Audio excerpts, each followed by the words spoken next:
नमस्कार मेरे प्यारे साथियों। आज मैं आप लोगों के सामने श्रीमद् भागवत महापुराण के सप्तम स्कंध का पंचम अध्याय लेकर आई हूँ। और उस अध्याय का क्या नाम है तो हिरण्यकशिपु के द्वारा प्रहलाद जी के वध का प्रयत्न। किस प्रकार से एक पिता अपने पुत्र का वध चाहता है और क्यों चाहता है, क्या वजह है उसके पीछे, आज हम लोग इस अध्याय के माध्यम से जानने का प्रयत्न करेंगे। तो आप लोग बने रहिए इस वीडियो के अंत तक ताकि आपको भी पता चल पाए कि एक पिता अपने पुत्र का वध क्यों चाहता है, क्या वजह रही होगी। चलिए हम लोग इस अध्याय में देखते हैं और समझने का प्रयत्न करेंगे। और मैं समझती हूँ कि ये एक आपके समाज की उन्नति के लिए ये एक अच्छा, एक सही दृष्टिकोण में आप लोग इसको लें और अपने समाज में एक उदाहरण स्वरूप स्थापित करें। नारद जी कहते हैं, क्या कहते हैं, युधिष्ठिर, दैत्यों ने भगवान श्री शुक्राचार्य को अपना पुरोहित बनाया था, है ना। दैत्यों के गुरु कौन थे? श्री शुक्राचार्य जी। और ये दैत्यों के पुरोहित थे। उनके दो पुत्र थे। दो पुत्र कौन कौन थे? षंड और अमर्क। वे दोनों राजमहल के पास ही रहकर हिरण्यकशिपु के द्वारा भेजे हुए नीति निपुण बालक प्रहलाद को और दूसरे पढ़ाने योग्य दैत्य बालकों को राजनीति, अर्थनीति आदि पढ़ाया करते थे। कौन? शुक्राचार्य के दोनों पुत्र षंड और अमर्क। प्रहलाद गुरु जी का पढ़ाया हुआ पाठ सुन लेते थे और ज्यों का त्यों वैसे ही वो सुना भी देते थे, परंतु उस विद्या से वो प्रसन्न नहीं थे, क्योंकि उस पाठ का मूल आधार था अपने और पराये का झूठा आग्रह। उस पढ़ाई का मतलब क्या था कि अपने के साथ भी गलत करना, अपने के साथ भी झूठा झूठा बर्ताव करना और दूसरों के साथ भी झूठा व्यवहार करने की आग्रह किया गया है। युधिष्ठिर, एक दिन हिरण्यकशिपु ने अपने पुत्र प्रहलाद को बड़े प्रेम से गोद में लेकर पूछा। क्या पूछा? बेटा बताओ तो सही, तुम्हें कौन सी बात अच्छी लगती है? प्रहलाद जी ने कहा, क्या कहा? पिताजी, संसार के प्राणी मैं और मेरे के झूठे आग्रह में पड़कर सदा ही अत्यंत उद्विग्न रहते हैं। ऐसे प्राणियों के लिए मैं यही ठीक समझता हूँ कि वे अपने अधः पतन के मूल कारण घास से ढके हुए अंधेरे कुएं के समान इस घर को छोड़कर वन में चले जाएं और भगवान श्री हरि की शरण ग्रहण करें। नारद जी कहते हैं, प्रहलाद जी के मुंह से शत्रु पक्ष की प्रशंसा से भरी बात सुनकर हिरण्यकशिपु ठठाकर हंस पड़ा। हिरण्यकशिपु का शत्रु कौन है? भगवान वासुदेव। क्यों है? क्योंकि भगवान वासुदेव ने ही वराह अवतार लेकर हिरण्याक्ष का वध किया था। और वो हिरण्याक्ष कौन है? तो हिरण्यकशिपु का भाई। इसलिए हिरण्यकशिपु का वो शत्रु हुए और उसी शत्रु का इनका स्वयं का पुत्र, हिरण्यकशिपु के स्वयं का पुत्र प्रहलाद स्तुति कर रहा है। इन बातों को सुनकर वो हंस पड़े। उसने कहा, क्या कहा? दूसरों के बहकाने से बच्चों की बुद्धि यूं ही बिगड़ जाया करती है। जान पड़ता है गुरु जी के घर पर विष्णु के पक्षपाती कुछ ब्राह्मण वेश बदल कर रहते हैं। क्योंकि ये विद्या कहाँ से ग्रहण कर रहा है? वही आचार्य के घर से, आचार्य के जो पुत्र हैं उनसे ये विद्या ग्रहण कर रहा है। तो ये सोच रहा है कि मुझे ऐसा लगता है कि विष्णु के पक्षपाती कुछ ब्राह्मण वेश बदल कर वहाँ निवास करते हैं। बालक की भली भांति देख रेख की जाए ऐसा आदेश देता है वो, क्योंकि हिरण्यकशिपु एक राजा है। इसलिए वो कहता है कि बालक की भली भांति देख रेख की जाए, जिससे अब इसकी बुद्धि बहकने ना पाए। जब दैत्यों ने प्रहलाद को गुरुजी के घर पहुंचा दिया, तब पुरोहितों ने उनको बहुत पुचकार कर और फुसलाकर बड़ी मधुर वाणी में पूछा, बेटा प्रहलाद, तुम्हारा कल्याण हो, ठीक ठीक बतलाना, देखो झूठ ना बोलना, यह तुम्हारी बुद्धि उल्टी कैसी हो गई है? मैंने तो तुम्हें ये शिक्षा नहीं दिया है, फिर तुम ये कैसे बोलने लग गए हो कि एकमात्र भगवान विष्णु का ही सहारा लेना है? हम तुम्हारे गुरुजन यह जानना चाहते हैं कि तुम्हारी बुद्धि स्वयं ऐसी हो गई या किसी ने सचमुच तुमको बहका दिया है। प्रहलाद जी ने कहा, क्या कहा? जिन मनुष्यों की बुद्धि मोह से ग्रस्त हो रही है, उन्हीं को भगवान की माया से यह झूठा दुराग्रह होता देखा गया है कि यह अपना है और यह पराया। उन मायापति भगवान को मैं नमस्कार करता हूँ। वे भगवान ही जब कृपा करते हैं तब मनुष्यों की पाश्विक बुद्धि नष्ट होती है। इस पशु बुद्धि के कारण ही तो यह मैं हूँ और यह मुझसे भिन्न है, इस प्रकार का झूठा भेदभाव पैदा होता है। वही परमात्मा यह आत्मा है। अज्ञानी लोग अपने और पराये का भेद करके उसी का वर्णन किया करते हैं।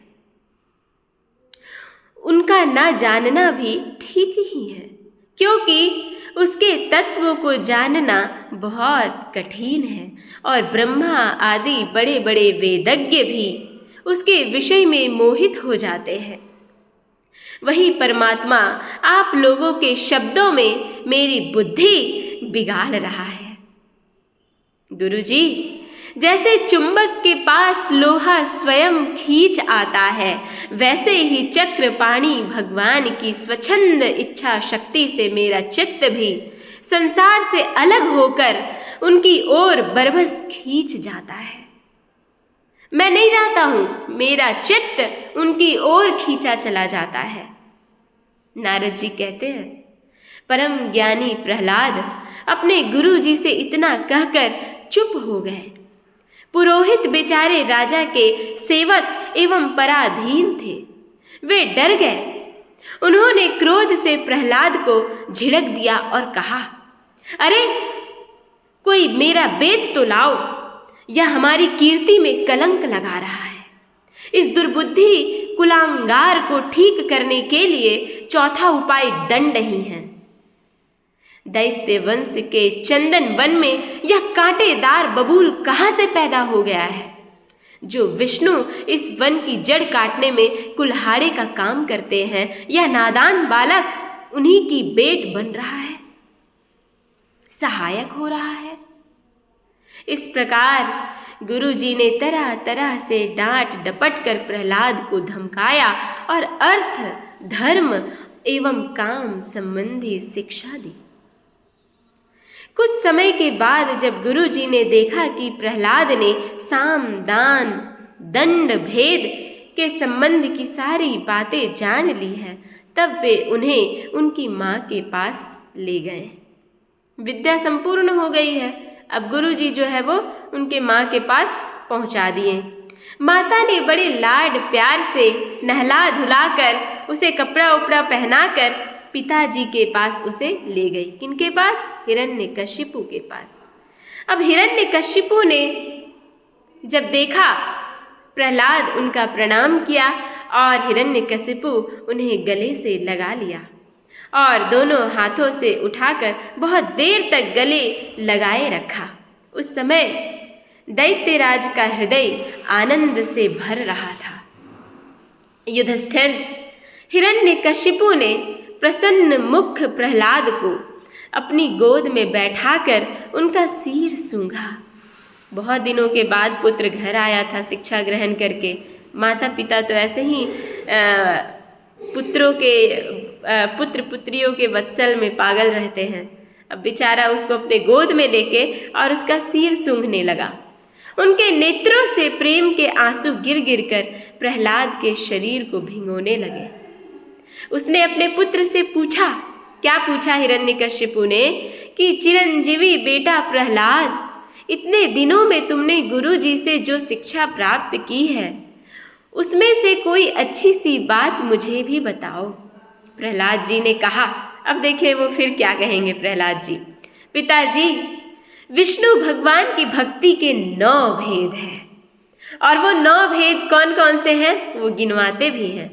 कहते हैं भगवान के गुण लीला नाम आदि का श्रवण, उन्हीं का कीर्तन, उनके रूप नाम आदि का स्मरण, उनके चरणों की सेवा, पूजा अर्चा, वंदन, दास्य, सख्य और आत्मनिवेदन। यदि भगवान के प्रति समर्पण के भाव से यह 9 प्रकार की भक्ति की जाए तो मैं उसी को उत्तम अध्ययन समझता हूँ। ये लो, बता दिया प्रहलाद ने। प्रहलाद की यह बात सुनते ही क्रोध के मारे हिरण्यकशिपु के ओठ फड़कने लगे। उसने गुरुपुत्र से कहा, अरे नीच ब्राह्मण, यह तेरी कैसी करतूत है? दुर्बुद्धि, तूने मेरी कुछ भी परवाह न करके इस बच्चे को कैसी निस्सार शिक्षा दी है। अवश्य ही तू हमारे शत्रुओं के आश्रित है, जो मित्र का बाना धारण करके छिपे छिपे शत्रु का काम करते हो, परंतु उनकी कलई ठीक वैसे ही खुल जाती है जैसे छिपकर पाप करने वालों का पाप समय पर रोग के रूप में प्रकट होकर उनकी पोल खोल देता है। गुरुपुत्र ने कहा, इंद्र शत्रु, यहाँ पे इंद्र शत्रु से संबोधित किया जा रहा है हिरण्यकशिपु को। उन्होंने कहा, इंद्र शत्रु, आपका पुत्र जो कुछ कह रहा है वह मेरे या और किसी के बहकाने से नहीं कह रहा है। राजन, यह तो इसकी जन्मजात स्वाभाविक बुद्धि है। आप क्रोध शांत कीजिए, व्यर्थ में हमें दोष न दीजिए। नारद जी कहते हैं युधिष्ठिर से, युधिष्ठिर, जब गुरु जी ने ऐसा उत्तर दिया तब हिरण्यकशिपु ने फिर प्रहलाद से पूछा, क्यों रे? यदि तुझे ऐसी अहित करने वाली खोटी बुद्धि गुरुमुख से नहीं मिली तो बता कहाँ से प्राप्त हुई है। प्रहलाद जी ने कहा, क्या कहा? पिताजी, संसार के लोग तो पीसे हुए को पीस रहे हैं, चबाए हुए को चबा रहे हैं। उनकी इंद्रियां वश में न होने के कारण वे भोगे हुए विषयों को फिर से भोग रहे हैं और पुनः इस संसार में बार बार जन्म मृत्यु के चक्कर में पड़ रहे हैं। ऐसे गृहासक्त पुरुषों की बुद्धि अपने आप किसी के सिखाने से अथवा अपने ही जैसे लोगों के संग से भगवान श्री कृष्ण में नहीं लगती। जो इंद्रियों से दिखने वाले बाह्य विषयों को परम इष्ट समझकर मूर्खतावश अंधों के पीछे अंधों की तरह गड्ढे में गिरने के लिए चले जा रहे हैं और वेद वाणी रूप रस्सी के काम में कर्मों के दीर्घ बंधन में बंधे हुए हैं, उनको यह बात मालूम नहीं कि हमारे स्वार्थ और परमार्थ भगवान विष्णु ही हैं। उन्हीं की प्राप्ति से हमें सब पुरुषार्थ की प्राप्ति हो सकती है। जिनकी बुद्धि भगवान के चरण कमलों का स्पर्श कर लेती है, उनके जन्म मृत्यु रूप अनर्थ का सर्वथा नाश हो जाता है। परंतु जो लोग अकिंचन भगवत प्रेमी महात्माओं के चरणों की धूल में स्नान नहीं कर लेते, उनकी बुद्धि काम में कर्मों का पूरा सेवन करने पर भी भगवत चरणों का स्पर्श नहीं कर सकती। प्रहलाद जी इतना कहकर चुप हो गए। हिरण्यकशिपु ने क्रोध के मारे अंधा होकर उन्हें अपनी गोद से उठाकर भूमि पर पटक दिया। प्रहलाद की बात को वह सह ना सका। रोष के मारे उसके नेत्र लाल हो गए और वह कहने लगा, दैत्यो, इसे यहाँ से बाहर ले जाओ और तुरंत मार डालो। यह मार ही डालने योग्य है। देखो तो सही, जिसने इसके चाचा को मार डाला, इसके चाचा कौन? प्रहलाद के चाचा थे हिरण्याक्ष, और हिरण्याक्ष का वध भगवान विष्णु ने वराह अवतार धारण करके वध किया था। वही ये बोल रहा है हिरण्यकशिपु कि जिसने इसके चाचा को मार डाला, अपने सुहृद स्वजनों को छोड़ या नीच दास के समान उसी विष्णु के चरणों की पूजा करता है। हो ना हो, इसके रूप में मेरे भाई को मारने वाला विष्णु ही आ गया है। अब यह विश्वास के योग्य नहीं है। 5 बरस की अवस्था में ही जिसने अपने माता पिता के दुस्त्यज्य वात्सल्य स्नेह को भुला दिया हो, वह कृतज्ञ भला विष्णु की ही क्या हित करेगा। कोई दूसरा भी यदि औषध के समान भलाई करे तो वह एक प्रकार से पुत्र ही है, पर यदि अपना पुत्र भी अहित करने लगे तो रोग के समान वह शत्रु है। अपने शरीर के ही किसी अंग से सारे शरीर को हानि होती हो तो उसको काट देना चाहिए, क्योंकि उसे काट देने से शेष शरीर सुख से जीता है। यह स्वजन का बाना पहनकर मेरा कोई शत्रु ही आया है। जैसे योगी को भोग लोलुप इंद्रियां उसका अनिष्ट करती है, वैसे ही यह मेरा अहित करने वाला है। इसलिए खाने, सोने, बैठने, उठने आदि के समय किसी भी उपाय से इसे मार डालो। जब हिरण्यकशिपु ने दैत्यों का इस प्रकार आज्ञा दी, तब तीखी दाढ़, विकराल वदन, लाल लाल दाढ़ी मूछ एवं केसों वाले दैत्य हाथों में त्रिशूल ले लेकर मारो काटो इस प्रकार बड़े जोर से चिल्लाने लगे। प्रहलाद चुपचाप बैठे हुए थे और दैत्य उनके सभी मर्म स्थानों में शूल से घाव कर रहे थे। उस समय प्रहलाद की चित्त उन परमात्मा में लगा हुआ था जो मन वाणी के अगोचर सर्वात्मा, समस्त शक्तियों के आधार एवं पर ब्रह्म है। इसलिए उनके सारे प्रहार ठीक वैसे ही निष्फल हो गए जैसे भाग्यहीनों के बड़े बड़े उद्योग धंधे व्यर्थ होते हैं। युधिष्ठिर, जब शूलों की मार से प्रहलाद के शरीर पर कोई असर नहीं हुआ, तब हिरण्यकशिपु को बड़ी शंका हुई। अब वह प्रहलाद को मार डालने के लिए बड़े हठ से भांति भांति के उपाय करने लगा। उसने उन्हें बड़े बड़े मतवाले हाथियों से कुचलवाया, विषधर सांपों से डसवाया, पुरोहितों से कृत्या राक्षसी उत्पन्न कराई, पहाड़ी की चोटी से नीचे डलवा दिया, शंबासुर से अनेकों प्रकार की माया प्रयोग करवाया, अंधेरी कोठरियों में बंद करा दिया, और तो और विष पिलाया और खान बंद कर दिया। बर्फीली जगह दहकती हुई आग और समुद्र में बारी बारी से डलवाया, आंधी में छोड़ दिया तथा पर्वतों के नीचे दबा दिया, परंतु इनमें से किसी भी उपाय से वह अपने पुत्र निष्पाप प्रहलाद का बाल भी बांका न कर सका। अपनी विवशता देखकर हिरण्यकशिपु को बड़ी चिंता हुई। उसे प्रहलाद को मारने के लिए और कोई उपाय नहीं सूझ पड़ा। वह सोचने लगा, इसे मैंने बहुत कुछ बुरा भला कहा, मार डालने के लिए बहुत से उपाय किए, परंतु यह मेरे द्रोह और दुर्व्यवहार से बिना किसी सहायता से अपने प्रभाव से ही बचता रहा। यह बालक होने पर भी समझदार है और मेरे पास ही निःशंक भाव से रहता है।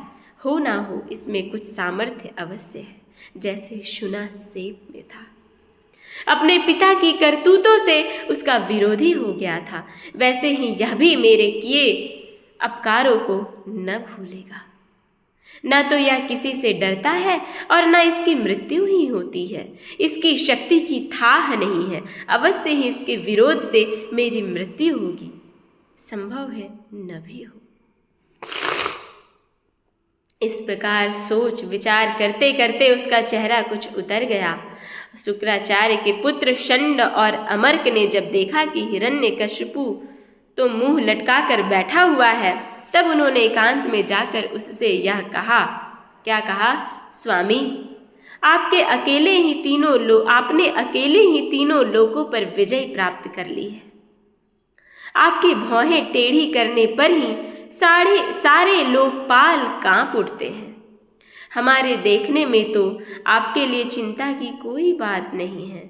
भला बच्चों के खिलवाड़ में भी भलाई बुराई सोचने की कोई बात है? ऐसा जो है वो दोनों कह रहे हैं। कौन? शुक्राचार्य के दोनों पुत्र, जो संड है और अमर्क। जब तक हमारे पिता शुक्राचार्य जी नहीं आ जाते तब तक यह डर कर कहीं भाग ना जाए। कौन? प्रहलाद। इसलिए इसे वरुण के पासों से बांध रखिए। प्रायः ऐसा होता है कि अवस्था की वृद्धि के साथ साथ और गुरुजनों की सेवा से बुद्धि सुधर जाया करती है। हिरण्यकशिपु ने अच्छा ठीक है कहकर गुरुपुत्रों की सलाह मान ली और कहा कि इसे उन धर्मों का उपदेश करना चाहिए जिनका पालन गृहस्थ नरपति किया करते हैं। युधिष्ठिर। इसके बाद पुरोहित उन्हें लेकर पाठशाला में गए और क्रमशः धर्म, अर्थ और काम, इन 3 पुरुषार्थ की शिक्षा देने लगे। प्रहलाद वहाँ अत्यंत नम्र सेवक की भांति रहते थे, परंतु गुरुओं की वह शिक्षा प्रहलाद को अच्छी न लगी, क्योंकि गुरु जी उन्हें केवल अर्थ, धर्म और काम की ही शिक्षा देते थे। यह शिक्षा केवल उन लोगों के लिए है जो राग, द्वेष आदि द्वंद्व और विषयी भोगों में रस ले रहे हो। एक दिन गुरु जी गृहस्थी के काम से कहीं बाहर चले गए। छुट्टी मिल जाने के कारण समवयस्क बालकों ने प्रहलाद जी को खेलने के लिए पुकारा। प्रहलाद जी परम ज्ञानी थे। उनका प्रेम देखकर उन्होंने उन बालकों को ही बड़ी मधुर वाणी से पुकार कर अपने पास बुला लिया। उनसे उनके जन्म मरण की गति भी छिपी नहीं थी। उन पर कृपा करके हंसते हुए से उन्हें उपदेश करने लगे। किन्हें? उन बालकों, दैत्य बालकों से। युधिष्ठिर। वे सब अभी बालक ही थे, इसलिए राग, द्वेष पारायण, विषयी भोगी पुरुषों के उपदेशों से और चेष्टाओं से उनकी बुद्धि अभी दूषित नहीं हुई थी। इसी से और प्रहलाद जी के प्रति आदर बुद्धि होने से उन सब ने अपनी खेल कूद की सामग्रियों को छोड़ दिया तथा प्रहलाद जी के पास जाकर उनके चारों ओर बैठ गए और उनके उपदेश में मन लगाकर बड़े प्रेम से एकटक उनकी ओर देखने लगे। भगवान के परम प्रेमी भक्त प्रहलाद का हृदय उनके प्रति करुणा और मैत्री के भाव से भर गया तथा उनसे कहने लगे। क्या कहने लगे प्रहलाद जी? कहते हैं दूसरे अध्याय शुरू हो जाता है और प्रहलाद जी कहते हैं, मित्रों, इस संसार में मनुष्य जन्म बड़ा दुर्लभ है। बहुत मुश्किल से यह जन्म मिलता है। इसके द्वारा अविनाशी परमात्मा की प्राप्ति हो सकती है। मनुष्य जन्म से ही अविनाशी परमात्मा की प्राप्ति हो सकती है, परंतु पता नहीं कब इसका अंत हो जाए। इसलिए बुद्धिमान पुरुष को बुढ़ापे या जवानी के भरोसे में न रहकर बचपन में ही भगवान की प्राप्ति कराने वाले साधनों का अनुष्ठान कर लेना चाहिए। इस मनुष्य जन्म में भगवान के चरणों की शरण लेना ही जीवन की एकमात्र सफलता है, क्योंकि भगवान समस्त प्राणियों के स्वामी, सुहृद, प्रियतम और आत्मा है। भाइयों, इंद्रियों से जो सुख भोगा जाता है वह तो जीव चाहे जिस योनि में रहे प्रारब्ध के अनुसार सर्वत्र वैसा ही मिलता रहता है। जैसे बिना किसी प्रकार का प्रयत्न किए निवारण करने पर भी दुख मिलता है, इसीलिए सांसारिक सुख के उद्देश्य से प्रयत्न करने की कोई आवश्यकता नहीं है, क्योंकि स्वयं मिलने वाली वस्तु के लिए परिश्रम करना आयु और शक्ति को व्यर्थ गंवाना है। जो इनमें उलझ जाते हैं उन्हें भगवान के परम कल्याण स्वरूप चरण कमलों की प्राप्ति नहीं होती। हमारे सिर पर अनेकों प्रकार के भय सवार रहते हैं, इसलिए यह शरीर जो भगवत प्राप्ति के लिए पर्याप्त है, जब तक रोग शोक आदि ग्रस्त होकर मृत्यु के मुख में नहीं चला जाता, तभी तक बुद्धिमान पुरुष को अपने कल्याण के लिए प्रयत्न कर लेना चाहिए। क्योंकि आधी समय तो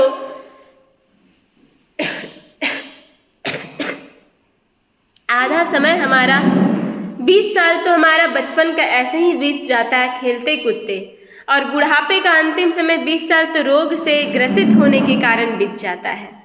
अभी यहाँ पे प्रहलाद जी सारा बात अपने प्रिय मित्रों से बताते हैं और समझाते हैं। मनुष्य की पूरी आयु 100 वर्ष की है। इस कलयुग में 100 वर्ष की आयु जो है वो बताई गई है, परंतु अभी देखा जा रहा है कि वो 100 वर्ष भी जी नहीं पाते हैं। बहुत कम से कम सरकार ने ये देखा है कि 65-70 तक लोग जी पाते हैं, ऐसा निकला भी है और बताया भी जाता है। लेकिन कुछ ऐसे हैं जो अपने कर्मों के अनुसार, जो सत्कर्म किए होते हैं, जो सही कर्म किए होते हैं, वो लंबे समय तक जीते भी हैं। किन्हीं की आयु 90, 95, 100 तक भी चली जाती है। तो मनुष्य की पूरी आयु 100 वर्ष की है। जिन्होंने अपनी इंद्रियों को वश में नहीं कर लिया है, उनकी आयु का आधा हिस्सा तो यूं ही बीत जाता है, क्योंकि वे रात में घोर तमोगुण अज्ञान से ग्रस्त होकर सोते रहते हैं। बचपन में उन्हें अपने हित अहित का ज्ञान नहीं रहता। कुछ बड़े होने पर कुमार अवस्था में खेल कूद में लग जाते हैं। इस प्रकार 20 वर्ष का तो पता ही नहीं चलता। जब बुढ़ापा शरीर को ग्रस लेता है, तब अंत के 20 वर्षों में कुछ करने धरने की शक्ति ही नहीं रह जाती। रह गई बीच की कुछ थोड़ी सी आयु, उसमें कभी ना पूरी होने वाली बड़ी बड़ी कामनाएं हैं, बलात् पकड़ लेने वाला मोह है और घर द्वार की वह आसक्ति है, जिससे जीव इतना उलझ जाता है कि उसे कुछ कर्तव्य अकर्तव्य का ज्ञान ही नहीं रहता। इस प्रकार बची खुची आयु भी हाथ से निकल जाती है। इंसान जो है ना, स्वयं कुछ अच्छा कर्म इंसान को करके अपना जीवन व्यतीत करना चाहिए। लेकिन मनुष्य जो है, मनुष्य इतने मतलब कि इस कामासक्त में पड़ गए हैं कि उनको अच्छा बुरा भला क्या है उन्हें कुछ भी नहीं समझ में आता है, और अपने पूरे जीवन को ऐसे बिता देते हैं जैसे एक मूढ़ व्यक्ति बिताता है। उनका जीवन जीने का क्या मुख्य उद्देश्य होना चाहिए, वे उन्हें पता नहीं चल पाता है, और वो गलत गलत कर्मों में फंसे रहते हैं, इस सांसारिक मोह माया में पड़े रहते हैं। फिर क्या कहते हैं प्रहलाद, दैत्य बालकों, जिसकी इंद्रियां वश में नहीं हैं, ऐसा कौन सा पुरुष होगा जो घर गृहस्थी में आसक्त और माया ममता की मजबूत फांसी में फंसे हुए अपने आप को उसे छुड़ाने का साहस कर सके। ऐसा किसी में सामर्थ्य नहीं है। खास करके इस पृथ्वी में रहने वाले मनुष्यों की बात मैं कर रही हूँ, जिसे चोर, सेवक एवं व्यापारी अपने अत्यंत प्यारे प्राणों की भी बाजी लगाकर संग्रह करते हैं, और इसलिए उन्हें जो प्राणों से भी अधिक वांछनीय है, उस धन की तृष्णा को भला कौन त्याग सकता है। जो अपनी प्रियतमा पत्नी के एकांत सहवास, उसकी प्रेम भरी बातों और मीठी मीठी सलाह पर अपने को निछावर कर चुका है, भाई बंधु और मित्रों के स्नेह पास में बंध चुका है, और नन्हे नन्हे शिशुओं की तोतली बोली पर लुभा चुका है, भला वह उन्हें कैसे छोड़ सकता है। कोई प्राणी नहीं छोड़ सकता। लेकिन ये सब तो जो ज्ञानी जन है वो जानते हैं कि ये सब मिथ्या है, सब अज्ञान है। जो अपनी ससुराल गई हुई प्रिय पुत्रियों, पुत्रों, भाई बहनों और दीन अवस्था को प्राप्त पिता माता बहुत सी सुंदर सुंदर बहुमूल्य सामग्रियों से सजे हुए घरों, कुल परंपरागत जीविका के साधनों तथा पशुओं और सेवकों के निरंतर स्मरण में रम गया है, वह भला उन्हें कैसे छोड़ सकता है। जो जननेन्द्रिय और रसनेन्द्रिय के सुखों को ही सर्वस्व मान बैठा है, जिसकी भोग वासनाएं कभी तृप्त नहीं होती, जो लोभवश कर्म पर कर्म करता हुआ रेशम के कीड़े की तरह अपने को और भी कीड़े कड़े बंधन में जकड़ता जा रहा है और जिसके मोह की कोई सीमा नहीं है, वह उनसे किस प्रकार विरक्त हो सकता है? संभव नहीं है। और कैसे उनका त्याग कर सकता है? यह मेरा कुटुंब है, इस भाव से उसमें वह इतना रम जाता है कि उसी के पालन पोषण के लिए अपनी अमूल्य आयु को गंवा देता है और उसे यह भी नहीं जान पड़ता कि मेरा जीवन का वास्तविक उद्देश्य नष्ट हो रहा है। भला इस प्रमाद की भी कोई सीमा है? यदि इन कामों में कुछ सुख मिले तो भी एक बात है, परंतु यहाँ तो जहाँ जहाँ वह जाता है वहीं वहीं दैविक और भौतिक ताप उसके हृदय को जलाते ही रहते हैं। फिर भी वैराग्य का उदय नहीं होता। कितनी विडंबना है!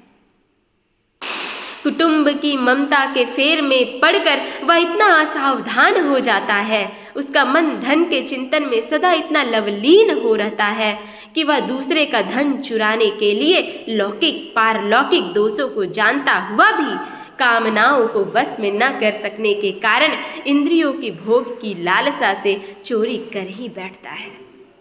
भाइयों, जो इस प्रकार अपने कुटुंबियों के पेट पालने में ही लगा रहता है, कभी भगवत भजन नहीं करता, वह विद्वान हो तो भी उसे परमात्मा की प्राप्ति नहीं हो सकती, क्योंकि अपने पराये का भेदभाव रहने के कारण उसे भी अज्ञानियों के समान ही तमह प्रधान गति प्राप्त होती है। जो कामनियों के मनोरंजन का सामान उनका क्रीड़ा मृग बन रहा है और जिसने अपने पैरों में संतान की बेड़ी जकड़ ली है, वह बेचारा गरीब, चाहे कोई भी हो, कहीं भी हो, किसी भी प्रकार से अपना उद्धार नहीं कर सकता। इसलिए भाइयों, तुम लोग विषयासक्त दैत्यों का संग दूसरे से ही छोड़ दो और आदि देव भगवान नारायण की शरण ग्रहण करो, क्योंकि जिन्होंने संसार की आसक्ति छोड़ दी है उन महात्माओं के वे ही परम प्रियतम और परम गति है। मित्रों, भगवान को प्रसन्न करने के लिए कोई बहुत परिश्रम या प्रयत्न नहीं करना पड़ता, क्योंकि वे समस्त प्राणियों के आत्मा हैं और सर्वत्र सबकी सत्ता के रूप में स्वयं सिद्ध वस्तु है। ब्रह्मा से लेकर तिनके तक छोटे बड़े समस्त प्राणियों में, पंचभूतों से बनी हुई वस्तुओं में, पंचभूतों में, सूक्ष्म तन मात्राओं में, महत तत्व में, तीनों गुणों में और गुणों की साम्यावस्था प्रकृति में एक ही अविनाशी परमात्मा विराजमान है। वे ही समस्त सौंदर्य, माधुर्य और ऐश्वर्यों की खान है। वे ही अंतर्यामी दृष्टा के रूप में हैं और वे ही दृश्य जगत के रूप में भी हैं। सर्वथा अनिर्वचनीय है तथा विकल्प रहित होने पर भी दृष्टा और दृश्य, व्याप्य और व्यापक के रूप में उनका निर्वचन किया जाता है। वस्तुतः उनमें एक भी विकल्प नहीं है। वे केवल अनुभव स्वरूप, आनंद स्वरूप एकमात्र परमेश्वर ही है। गुणमयी सृष्टि करने वाली माया के द्वारा ही उनका ऐश्वर्य छिप रहा है। इसके निवृत्त होते ही उनके दर्शन हो जाते हैं। इसलिए तुम लोग अपने दैत्यपने का, आसुरी संपत्ति का त्याग करके समस्त प्राणियों पर दया करो, प्रेम से उनकी भलाई करो। इसी से भगवान प्रसन्न होते हैं। आदि नारायण अनंत भगवान के प्रसन्न हो जाने पर ऐसी कौन सी वस्तु है जो नहीं मिल जाती? सारी वस्तुएं आपको प्राप्त हो जाएगी। लोक और परलोक के लिए जिन धर्म, अर्थ आदि की आवश्यकता बतलाई जाती है, वे तो गुणों के परिणाम से बिना प्रयास के स्वयं ही मिलने वाले हैं। जब हम श्री भगवान के चरणामृत का सेवन करने और उनके नाम गुणों का कीर्तन करने में लगे हैं, तब हमें मोक्ष की भी क्या आवश्यकता है। यो शास्त्रों में धर्म, अर्थ और काम, इन तीनों पुरुषार्थों का भी वर्णन है। आत्मविद्या, कर्मकांड, न्याय, तर्कशास्त्र, दंड नीति और जीविका के विविध साधन, ये सभी वेदों के प्रतिपाद्य विषय हैं। तभी मैं इन्हें सत्य मानता हूँ, अन्यथा ये सब के सब निरर्थक हैं। यह निर्मल ज्ञान जो मैंने तुम लोगों को बतलाया है, बड़ा ही दुर्लभ है। इसे पहले नर नारायण ने नारद जी को उपदेश किया था और यह ज्ञान उन सब लोगों को भी प्राप्त हो सकता है जिन्होंने भगवान के अनन्य प्रेमी एवं अकिंचन भक्तों के चरण कमलों की धूलि से अपने शरीर को नहला लिया हो। यह विज्ञान सहित ज्ञान विशुद्ध भागवत धर्म है। इसे मैंने भगवान का दर्शन कराने वाले देवर्षि नारद जी के मुंह से ही पहले पहल सुना था। प्रहलाद जी के सहपाठियों ने पूछा। क्या पूछा? प्रहलाद जी, इन दोनों गुरु पुत्रों को छोड़कर और किसी गुरु को तो न तुम जानते हो और न मैं जानता हूँ। ये ही हम सब बालकों के शासक हैं। तुम एक तो अभी छोटी अवस्था के हो और दूसरे जन्म से ही महल में अपनी माँ के पास रहे हो। तुम्हारा महात्मा नारद जी से मिलना कुछ असंगत सा जान पड़ता है। प्रियवर, यदि इस विषय में विश्वास दिलाने वाली कोई बात हो तो तुम उसे कहकर हमारी शंका मिटा दो। अब इन बालकों की शंका को मिटाया जाएगा अगले अध्याय में। तो आप लोग भी इसे सुनिए और अपने जीवन में उतारने का प्रयास कीजिए और इस सांसारिक मोह माया से धीरे धीरे दूर होने का प्रयास कीजिए, क्योंकि ये आपको और मोह माया में ही, इस मोह माया के जाल में ही आपको ये फंसाते चला जाएगा। हमारा जीवन का मूल उद्देश्य है कि भगवान के चरण कमलों में अपने आप को समर्पित कर देना। यही हमारा जीवन का मुख्य उद्देश्य होनी चाहिए और यही हमारे जीवन का अंतिम लक्ष्य और प्रारंभिक लक्ष्य होनी चाहिए। नमो नमः। नमः संस्कृताय। ओम नमो भगवते वासुदेवाय नमः। ओम।